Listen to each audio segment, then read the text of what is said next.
Greta Thunberg एक ऐसा नाम जिसे हम में से ज्यादातर लोगों ने पहली बार सुना होगा।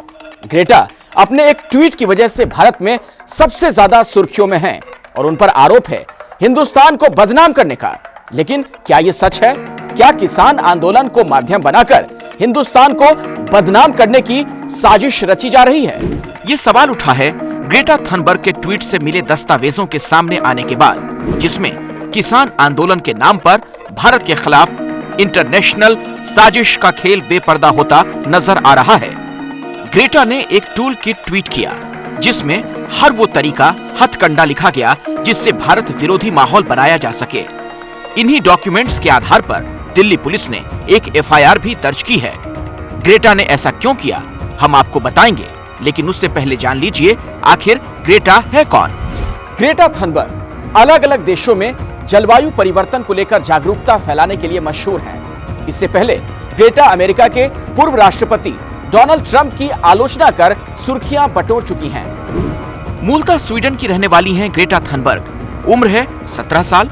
पिता स्वांते थनबर्ग अभिनेता हैं और मां मेलेना अर्डमैन ओपेरा सिंगर हैं। 8 साल की उम्र में ग्रेटा ने जलवायु परिवर्तन के बारे में सुना। जिस उम्र में बच्चे खिलौनों से खेलते हैं, ग्रेटा ने वो राह चुन ली जिस पर बिरले ही चलते हैं। ग्रेटा थनबर्ग के सितंबर 2019 में संयुक्त राष्ट्र में दिए स्पीच की बहुत चर्चा हुई। उन्होंने कहा था, I shouldn't be up here. I should be back in school. Yet you all come to us young people for hope. How dare you? You have stolen my dreams and my childhood with your empty words. And yet I'm one of the lucky ones. People are suffering. People are dying. Entire ecosystems are collapsing.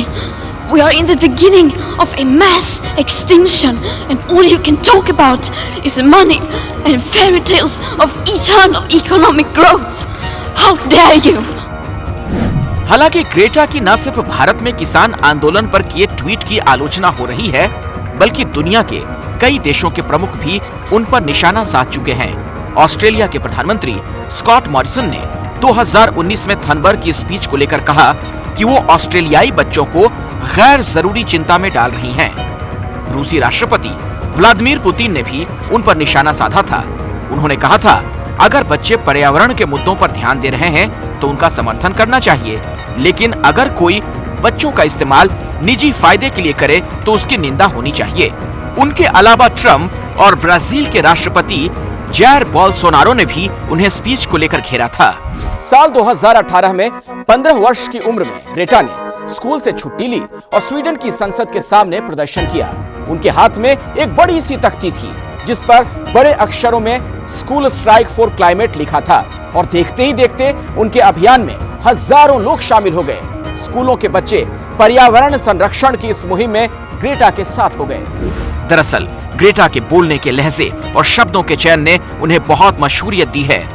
Bharat के संदर्भ में Greta के tweet की इसलिए आलोचना हो रही है क्योंकि कहा यह जा रहा है टूल किट की तरह जो दस्तावेज शेयर किया गया उसमें भारत सरकार पर अंतरराष्ट्रीय स्तर पर दबाव बनाने की योजना लिखी गई थी। फिलहाल दिल्ली पुलिस इसकी जांच कर रही है। देशद्रोह की धारा सेक्शन 124A, 153A, 153 और 120B के तहत मुकदमा दर्ज हुआ है। इस टूल किट में ग्रेटा ने मंत्रियों को टैग करने, भारतीय दूतावासों के बाहर प्रदर्शन करने, मीडिया हाउस के बाहर प्रदर्शन की बात कही है।